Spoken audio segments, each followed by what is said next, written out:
皆さんゴールデンウィークいかがお過ごしでしょうか。今日は前回インスタグラムで質問コーナーをやって、意外となんか恋愛とか仕事系、多分新生活が始まってくるからだと思うんですけど、そういう系の質問が多かったので、今日はその質問に答える動画、ゆったり見てください。でこれDJI の Osmo Pocket をついに買いました。めちゃくちゃこの価格とかなんかこういう画質で撮ってみたかったからやってます。風がね超強いんだよね。だからこれがあるからこっちで質問見ながら答えれる、こんな感じのやつです。風本当に強くて部屋で撮れよって話なんだけど、世間はゴールデンウィークで俺も公園に出かけたかったから、本当はちょっと音聞こえづらいかもしれないけど、すいません、許してください。ということで質問コーナー、今から早速行ってみようと思います。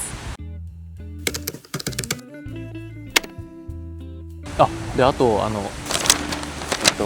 5月5日、前回水曜日って言ったんですけど、火曜ですね。火曜日の5月5日、渋谷と表参道の間の青山でこの B2 のポップアップ券フリマをしようと思うので、ぜひ来てください。エントランスはいつも通り300円で、ピンバッジとかなんか今までピンク配ってたんだけど、なんか2回目とか3回目の人が増えてきそうなので、ピンクのやつを持ってるって人とか、青色のこっちの大きい方のバッジをプレゼントしようかなと思ってます。まず質問コーナー行く前に、今日はせっかくのゴールデンウィークなので、ファミマのいつものコーヒーと駄菓子屋さんによってお菓子買ってきました。お、画質めっちゃいい、すげえ。はい、ということでいただきます。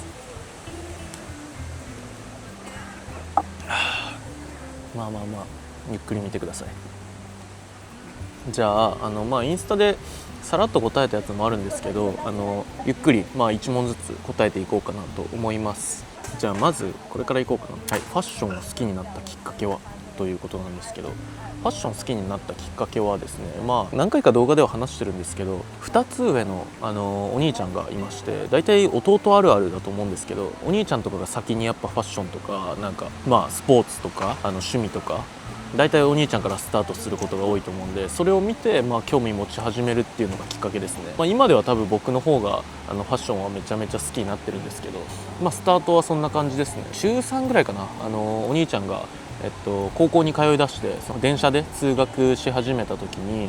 メンズノンノとかを学校帰りに買ってきてくれてっていうか買ってて、でそれをお兄ちゃんが買ったやつを勝手に読んで、それで勉強してましたね、よく。なのでなんか今更というのも違いますけど、今はなんか雑誌が売れてない時代だと思うんですけど、僕は結構雑誌、メンズノンノとかそこら辺の雑誌読むのをおすすめしたいですね。なんか結構みんな TikTok とかインスタから最近情報を取り入れてることが多いと思うんですけど、やっぱりね、メンズノンノとかもう本当プロのスタイリストとか、モデルとか、カメラマンの方だったり、プロが何人も関わってできてる雑誌なんで、本当になんか正解に近いようなというか、ファッションに正解はないんですけど、それでも初心者に分かりやすく教えてくれてるのが雑誌なので、本当にどこ見たらいいか分かんないとか、なんかファッションどこからインプットしてますかとか、そういう質問を時々いただくんですけど、そういう方にはマジで一回雑誌ちょっと買ってみてほしいですね。ということで、2問目ちょっとずれたんですけどいきます。本当に何も考えずにやってるからグダグダになっちゃうかも。お仕事ですね。仕事とプライベートの充実度についてお話ししてほしいですということなんです。ちょっと風強い？大丈夫？聞こえてるかな？一応こっちでも音取っとくか。いいか。 DJI を信じるということで、仕事とプライベートの充実度ですね。最近はね、めちゃくちゃ本当ありがたいことに仕事がすごい充実度高くてですね、みんなにこうやってYouTube とかも届ける時間が逆になくなっちゃったりとかもあるんですけど、プライベートもすごい充実してて、なんかいろんな先輩が仲良くしてくれたりとか、仕事で会う人とかともプライベートで飲みに行ったりとか、あと友達とも昨日も友達と遊びに公園行ってきたんですけど、本当にありがたいことに仕事とプライベートの充実度はめちゃくちゃいいです。今年は特に。でも今年は特に良すぎてがあまり睡眠時間が全然取れてないですね。本当に今年入ってなんかヘルスケアとか見たんですけど、平均睡眠時間5時間とかになってて、去年とか本当8時間とか9時間とか寝てたのに、本当睡眠めちゃくちゃ好きなんだけど、でもそれ以上にこういろんなこう出来事とか、プライベートもそうだし仕事もそうだし、本当にありがたいことにめちゃくちゃ時間がなさすぎるっていう感じですね。でも逆に今のその若いうちしかこういう時間の使い方はできないと思ってるんで、睡眠時間は本当に今削ってるんですけど、でも逆に今まで24時間だったところが睡眠時間8時間から5時間になってるから、1日3時間ぐらい増えてるのかな。28時間あるっていう。でもなんかめちゃめちゃ元気。でもいつか急に体調を崩して YouTube をお休みした時は申し訳ありません。大体ねこの感じで言ってていつも崩すんですけど、で最近月に1回崩しそうだなっていう時があるんですよ。自分でわかるんですけど、なんかその時はもう葛根湯飲んで、あと最近エビオス錠っていうなんか食後とかに10錠ぐらい飲むビールの酵母、なんか発酵酵母から出たカスみたいなのがあって、それめちゃめちゃおすすめ。本当に効いてんのかわかんないけど、プラシーボ効果かもしんないけど、最近はその2つで生きながらえてます。あとこうやってなんか YouTube 撮ったりとか、YouTube 撮るのもこう自由に撮って、で本当は家で撮った方が音は綺麗に撮れるんだけど、公園で自分のこうリフレッシュも兼ねて撮れてるので、めちゃめちゃいいバランス感でできてます。はい、ということで次いきますね。普段のコーデあんまりネックレスをつけている印象がないのですが、そんなことないですかね。普段のコーデ、ネックレスはなんかもともとあんまりつけなくて、ちょっとここら辺今なんか時々こう首 YouTube とかで荒れてるんですけど、肌がもともと弱いので、なので夏とかは特にあんまりつけなかったりとか、大学生の頃はパールのネックレスとかつけてたんですけど、最近もうほんとシルバーとかゴールドとかそっちのやつしかつけないですね。でピアスはよくつけるんですけど、最近はリングもちょっとずつつけてきててって感じ。でもなんかネックレスは結構主張が強いと思ってるから、個人的にはだからちょっとなんか例えばイベントに行く時とか、ちょっとなんかドレス感のあるクリーンな格好とか、ちょっときらびやかな格好をする時に特につけますね。ピアスはほぼ毎日つけてます。逆に外してる日の方が少ないかなって感じです。正解、ネックレスあんまりつけないでもそれもなんか好み変わるかもしれないけど。じゃあ恋愛のこれいきますか。元彼と別れて2ヶ月後に彼女できてて、自分と系統違いすぎる女の子で萎えてる、どうします。なるほどね。元彼と別れて2ヶ月後に彼女できて、2ヶ月か、早いね。そのどんだけ付き合ってたかとか分かんないけど、どうだろう。でもなんか俺は正直もう別れた後だったら結構どうでもいいかな。本当になんか結構さっぱりしてる人間だから、なんか全然引きずらないし、引きずってても意味ない。なんか恋愛の答えとかめっちゃむずいとか俺やったことない。でも自分の恋愛観を話すと、元彼が別れて全く別の系統の人と付き合ってたらって想像した時に、なんかどうでもいいかもごめん、本当にどうでもいいかもって思っちゃった今。そっちのタイプになったんだって思うかな。なんか別にそう仲いい状態で別れて、全くなんか自分と感じが違う人と付き合っててもよかったね、彼氏できたんだねってなるし、別にそんなにもう別れてからあんまり話さない関係でこう友達づてで知ったり、インスタで知ったりしても彼氏できたんだくらいにしか思わないかななんか最近友達とかにもこうなんか恋愛でちょっと別れちゃったりとか、なんか別れそうだったりとか、なんか気になってるとかの話を聞くことがあるんですけど、別れちゃったりとかした時はもう本当になんか自分が恋愛めちゃめちゃしたい人だったら、恋愛次の行ってもいいと思うし、逆に僕はなんか恋愛してない期間はすごい仕事に打ち込むタイプの人間なので、なんか自分のレベルアップというかそういう時間もめちゃめちゃ大事だと思うので、そっちに使ってもいいし、高校生中学生とかだったら友達と遊びに行ったりとかいう時間も増えていいし、何歳か分かんないから、逆に大学生とかだったら自分が将来したいこととかをちょっとずつ始めてみたりとか、なんかいろいろ他の時間に使ってもいい気がする。あと別に他の男の人と遊びに行ってもいいと思うし、なんかもういいよ、別れちゃってるんだからどうもしない。服を買う上で気をつけていることがあれば教えてください。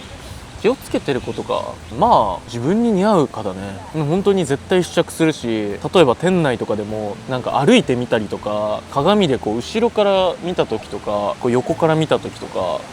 めちゃくちゃ見るかも。それはもう古着で買う時もそうだし、新品買う時もそうで、靴買う時もすいませんちょっと歩いていいですかとか言って店内歩いたりとか、自分の体に馴染んでるかと、あと自分がこれ着てどんな合わせ方するかとか見るかな。気をつけてるのは一番はサイズ感、やっぱ自分に合うサイズ感は大事。自分が今どんなシルエットが好きとかもあるかもしれないけど、結局やっぱジャストフィットの服が一番いいと思ってるから、今ビッグシルエットが好きだったらビッグシルエット買ってもいいけど、サイズ感かな。あと自分がこれどんな感じで合わせるかとか、最終一番は自分に似合ってるかどうかをめちゃめちゃ鏡見ますね。あと写真とか撮ってみるかも。でもたまに店内で写真撮るとこダメなとこもあるから、そこは気をつけてください。ちょっとさ、ゴールデンウィークだからさ、質問ばっか真面目に答えてないで、僕もお菓子を食べさせてください。ごめんね。でもみんなもさ、ゴールデンウィークで、なんならこれ今日出したいんだけど、今日は今5月3日の5時3分です。間に合うかなでも間に合わせたいよね。めちゃめちゃリアルタイムで出してやりたい。じゃあ俺が食べてる間にフリマの告知を那須井くんどうぞ。5月5日、前回水曜日って言ったんですけど、火曜ですね。火曜日の5月5日、渋谷の渋谷と表参道の間の青山でこの B2 のポップアップ兼フリマをしようと思うので、ぜひ来てください。エントランスはいつも通り300円で、ピンバッジとかなんか今までピンク配ってたんだけど、なんか2回目とか3回目の人が増えてきそうなので、ピンクのやつを持ってる人とか、青色のこっちの大きい方のバッジをプレゼントしようかなと思ってます。なんかさっきの恋愛の子ももしかしたら悩んでるかもしれないけど、別れちゃって2ヶ月で違う子と付き合ってて、一旦ねこうやって緑に囲まれて、お菓子とコーヒー飲めるか分かんないけどジュースとかカフェラテとか公園に行きな。いいことあるよ。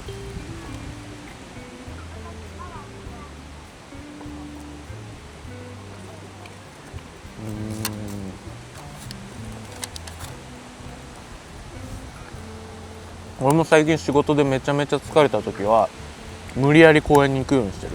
本当は昨日も土曜日だったから、この質問の動画フリマの告知も込みでみんなに、ゴールデンウィーク中だし出そうかなと思ってたんだけど、ちょうど昨日友達に公園させてもらって、他のお仕事とかいろいろこう重なってて、めっちゃバタバタしてて、昨日終わらせようって思ってたんだけど、いやこれ以上すると俺疲れちゃうわっていうところで、最近はやめれることができる。限界超えるとマジで一気にプツンって切れたりするから、公園にそういう時は行くようにしてる。そこもなんかプライベートと仕事のバランスとかですごい大事かなって思うね。じゃあ次行きます。おすすめのジョーツありますかってことなんですけど、これはねインスタでも答えたんだけど、YouTube でもちゃんと答えようかな。インスタ見てない人もいると思うから、ヒステリックグラマーの2年前か1年前、去年かなのデニムなんだけど、それめちゃめちゃ履いてますね。多分写真もしかしたらちょっと編集間に合わないかもしれないけど、こんなめちゃくちゃかっこいい。丈感もね結構長めで使いやすい。ジョーツとかショーツって丈が短くなればなるほど露出が増えるからちょっと難しいんだけど、そのジョーツはでもレディースだったかな、確かレディースかも。結構長めの丈でブーツとかと合わせてもかなりかっこいいし、セットアップであるんだけど、おすすめです。はい、おすすめのショーツを教えてほしいですっていうことなんですけど、この辺です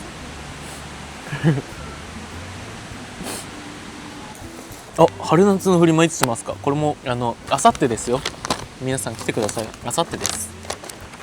サクサクいきますね。新卒1年目で上京していて、いわゆるブラックで働いているのですが、比べなさすぎて正直辛いです。成長できる環境ではあるんですが、毎日21時22時退社とかで土日しか仕事以外のことできなくて、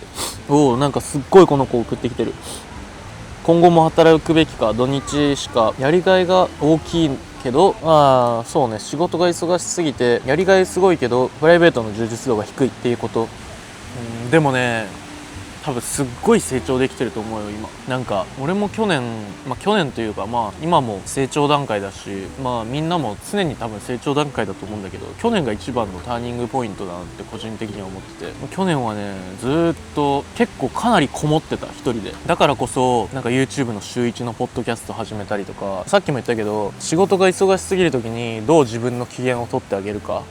僕は公園に行くことなので、その期間もなんかこうサボってる感じが嫌だだったから、まあ、みんなとこう YouTube ポッドキャストとかって言ってみんなの質問答えたりとか最近の自分の出来事をみんなとこう話してる。でもそれはなんかこう仕事サボってる感じもないし、まあ、こうやってみんなが YouTube 見てくれてるから感じもないし、でもプライベートもこう一人で公園で自然浴びてでリラックスするみたいな、めちゃめちゃ最高。なんなら今もそんな感じだから、なんか今その仕事がやりがいあるんだったらそれは続けてみるべきで、その仕事から脱却したいのだったら土日は土曜日だけもう一日めちゃめちゃ頑張って SNS なのか分かんないけど自分がやりたいことの、転職の次の仕事の勉強だったりとかそういうことしてでちょっとこうやっぱり自然だだから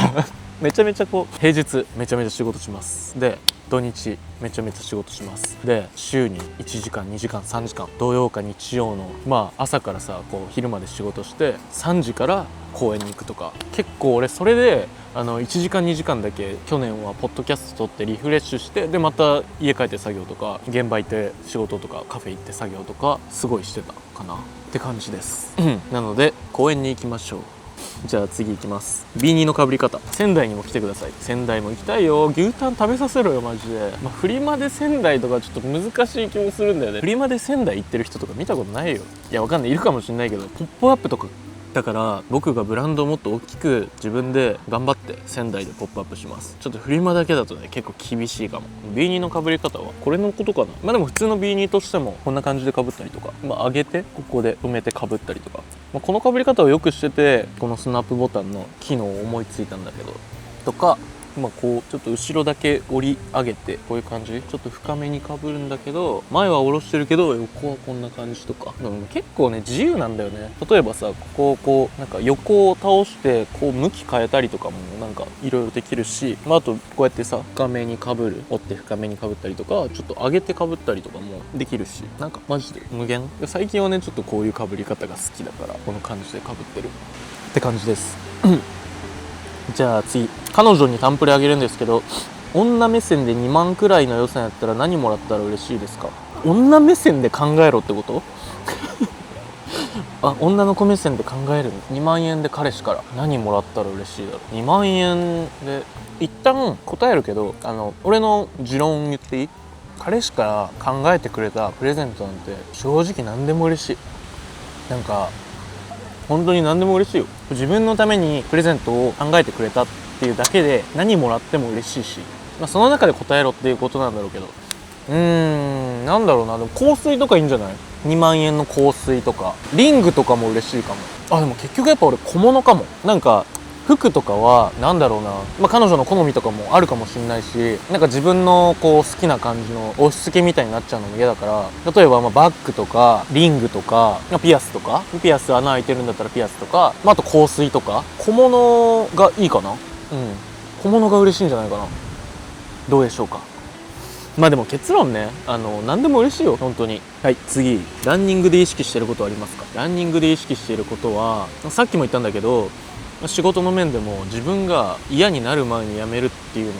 のは最近すごい意識してて、でそれは、ランニングだと僕の場合は3キロしか走んないんですね。3キロしかっていうのも走ってない人からしたら3キロすげえって思うかもしれないけど、正直こうランニングとか、ランニングのクラブとか参加してて毎日走ってる人は本当10キロとか最低でも5キロとか走ってる人がほとんどなんだけど、僕は5キロ走ると疲れちゃうから、逆に5キロ走ってて嫌になって続かないよりは毎回3キロであえて止めてます。でなんなら5キロいけそうだなって思ってもやめたりとかしてますね。でもなんか友達と走る時とかは5キロにしたりしてます。なんかそれは友達と走ってて楽しいし、友達と走る時って話しながら走ったりしてるから一緒に、その時は5キロ走ったり、5キロ走れるんだけどあえて走らないって感じ。意識してることは別にフォームとかも何も意識してない。なんか自分が楽しめる範囲でランニングしたら気持ちいいじゃん。で自分がこうやったとかなんかランニングしたっていうこう自己肯定感につながるから、そのめちゃくちゃ足が速くなりたいとかめちゃくちゃ痩せたいとかそういうのでやってない。なんか自分のこう意識が上がる。あと走るのも痩せるのも100カロリーとか200カロリーぐらい消費してくれるからラッキーって感じ。なんかおにぎり1個分浮いたみたいななんか今すごいバカっぽかったね。そんな感じ。いろいろ話すぐ脱線しちゃうんだけど、自分が嫌にならない範囲でやるのが大事ですね。今ちょうどランニングしてる方で休憩してます。次、前の大阪フリマ行けなかったのでまたやってほしいです。絶対またします。大阪めっちゃ楽しかった。俺も。でも今回はゴールデンウィークちょっと東京でしますね。まあ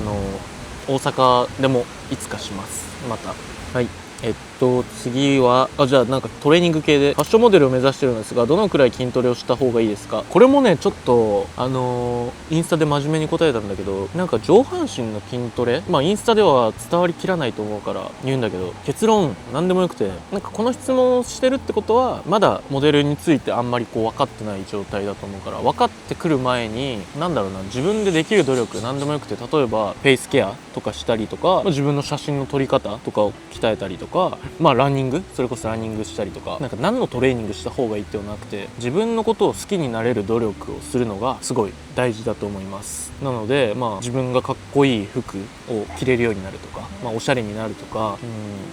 自分のこう肌をきれいにして自信持てるようになるとか、ランニングして自分のこう体型とか、マインドを変えてなんかもっと自分に自信持てるようになる。結局自分に自信があった方がかっこいいと思ってるから。でそこからモデルになって、なんか例えばそうだな、スポーツ系のモデルの方が向いてたってなったらトレーニングすればいいし、ショーのモデルを目指したいってなったんだったら正直そこまでめちゃくちゃ筋トレっていうよりかはって感じだと思うし、いろいろこうモデルの中にもジャンルがあると思ってるので、まずはなんか自分にできる努力とか自分のことを好きになるための努力をするのがいいと思います